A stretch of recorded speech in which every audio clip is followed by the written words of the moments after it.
In our day-to-day life, we are hearing different sounds such as sound of a rooster, birds, dog, automobiles, doorbells, songs, musical instruments, crackers, sound from kitchen, sound of people, etc.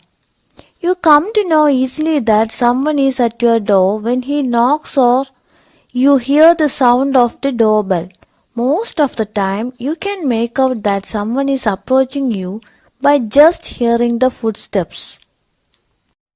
We hear a variety of sounds in our surroundings. Sound plays an important role in our lives. It helps us to communicate with one another. How sound is produced? Sound is produced due to the vibration of objects.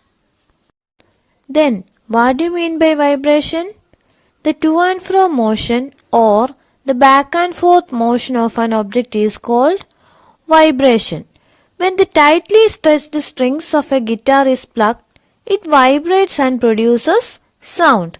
When it stops vibrating, it does not produce any sound. Similarly, when a metal plate is struck with a stick, it vibrates and produces sound.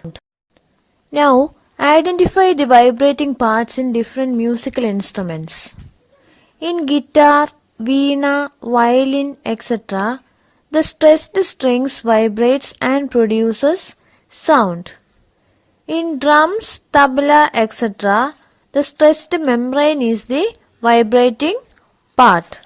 But in the case of mouth organ, flute, bugle, etc., it is the air column inside the musical instrument which vibrates and produces sound.